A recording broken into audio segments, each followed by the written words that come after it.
Seven district reporter Jamshoro Akhtar Ali Solanki. Sehwan Sharif police की कामयाब कार्रवाई। सेवन शरीफ से अगवा होने वाली बच्ची हैरपुर के कच्चे से बाजियाब करा ली।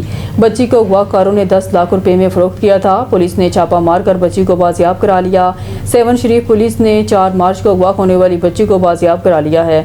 कलंदर लाल शहबाज रहमतुल्लाह के मज़ार पर दुआ के धागे फरोख्त करने वाली 12 साला बच्ची नाइला चांडियों को 4 मार्च को सेवन शरीफ से अगवा किया गया था। SHO सेवन जुल्फकार ओढ़ानो और 15 मददगार इंचार्ज सेवन मंजूर हुसैन दिल की सरबराही में पुलिस टीम ने हैरपुर के कच्चे में कार्रवाई करके बच्ची नाइला चांडियों को बाजियाब करा लिया है। इस सिलसिले में सेवन शरीफ पुलिस के SHO जुल्फकार ओढ़ानो ने 15 मददगार इंचार्ज सेवन मंजूर हुसैन दिल के हमरा मीडिया को ब्रीफिंग देते हुए बताया कि बच्ची नाइला चांडियों को एक खातून और एक शख्स ने सेवन से अगवा किया था, जिसको हैरपुर ज़िले के कच्चे में रखा गया। पुलिस ने हुफ़ इत्तला पर कार्रवाई करते हुए बच्ची को बाजियाब करा लिया है।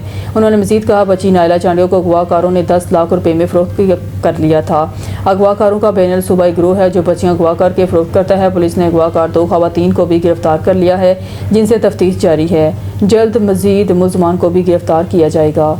इहो या त जीअं ज़ुल्फ़कार साहब चयो त असांखे रेस्ट हाउस ओनर जेको पंहिंजी ज़िम्मेवारी मुज़ाहिरो कयो, इहो साॻियो मैसेज सभिनी असांजे रेस्ट हाउस दोस्तनि लाइ आहे त हिन चकर ॾिसो हुन एॾो ज़िम्मेवारी मुज़ाहिरो कयो, हुन एंट्री सही कई ऐं पंहिंजो मोबाइल नंबर लिखियो त असां हिकिड़ी वॾी वारदात जेके हिकु इंसान जी जान, हिकिड़ी पूरी फैमिली जी उन जी जान उन सां मुंसलिक हुई, उहा लिखी न सघी। उन जो असांखे पैरा मिली आहे, उन ताईं असां पहुची वियासीं ऐं असांखे हिकिड़ी कामयाबी मिली।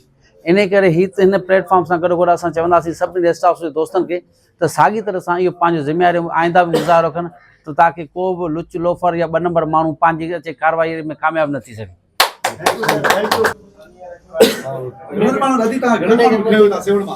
असां मूंखे हिकिड़े माण्हू मिसाले ऐं हिकिड़ी माई मूंखे चवनि हल मां असां तोखे कपिड़ा था वठी ॾियूं, असां तोखे हीअ था वठी शइ ॾियूं, हीअ था वठी ॾियूं।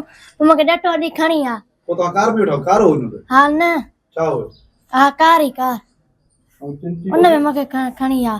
पोइ जेको चिंची वारो आहे न त उहो माई ॻाल्हि छा मां छा पियो चिंतो वञे त हिनखे खणी वञे ऐं हिनखे मन मारा जा वञी पवा जा शादी करा जा हिनजी हीअं कजां।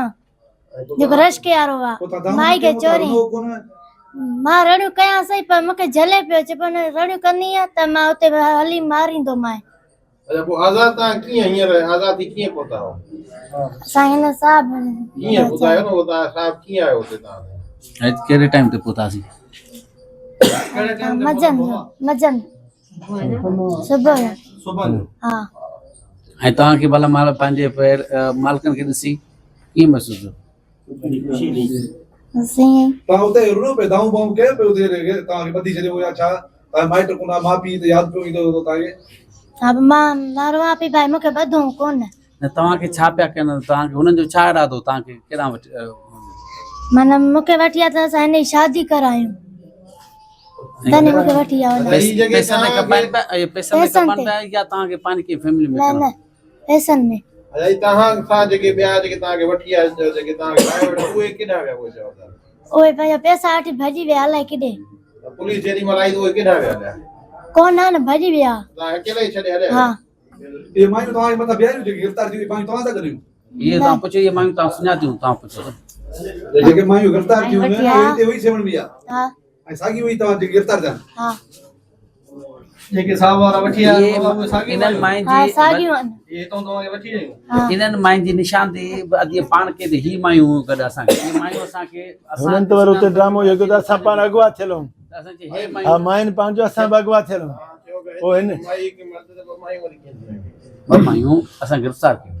हितां हिकिड़ी माई आहे, हितां जो गैंग जेका आहे टोटल हा उते हिकिड़ी हुनजी शायदि माउ आहे ऐं ससु। हा हा जवाबदार जो हो या के ॿियनि माण्हू जो हुजे त इहा थी रहियल ई? इहो घर जेको आहे सो उन जवाबदारनि जो माना ॻोठु साॻियो हो, पर पोइ हिनखे वरी उते पंहिंजे माइटनि जे घर जेको आहे सो अची हा पना पोइ राति जेका हिननि डीलिंग थिए पई न त उन घर मां उतां हे माना निकिरनि हा उतां खां ई माना निशानी थी।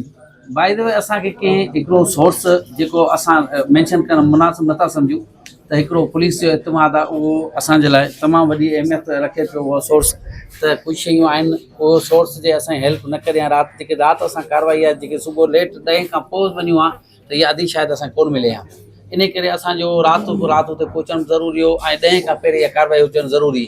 इन शयुनि जो टाइमली जेकॾहिं एक्शन न थिए हा त शायदि इहो कमु घणो थिए न पोइ गिरफ़्तार त थिए न थिए पर इन खे शायदि वॾो टाइम लॻी वञे हा। इन करे अॼु राति जेकी गुज़रियल हुई इहा ऐं अॼु सुबुह 10 तारीख़ ताईं इहो तमामु असेंशियल पीरियड हो।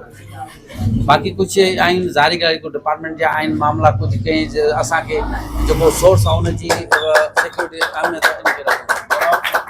जवाबदार हो तू गिरफ्तार जा नाला वगैरह वो अञा हाणे थोरो पहुता असांखे हूं इन करे जो त वो नाला क्लियर करे थोड़ी इंट्रोगेशन करे भले पोइ शो कंदा थी सघे पंहिंजा ग़लति नाला ॿुधाइनि असां हिन प्रॉपर कंदासीं ऐं गॾोगॾु इन सां बाक़ी जवाबदार जेके असांखे त ख़बर पइजी विया पर असां जेके नाला मीडिया थी हींअर सरफेस इन करे नथा आणियूं ताकी असां हुन ते आसानी सां पहुची सघूं। हर माण्हू जो सोर्स लॻा पिया आहिनि डायरेक्ट मीडिया जे ख़बर क्विकली करे थी फैलिजे थी त असां चऊं था त इहे नाला असां फ़िलहालु पाण ताईं लिमिटेड रखूं त इन में जीअं आसानी सां हुनखे गिरफ़्तार ॻोठ जो नालो छा हो जेका ॻोठ इहो आहे जेको आहे सो तराई को इलाइक़ो आहे पक्का चांग जो पक्का चंग हेठि तराई पुल कच्चे जो इलाइक़ो आहे तराई पुल तालुको फैज़गंज डिस्ट्रिक्ट खेरपुर भी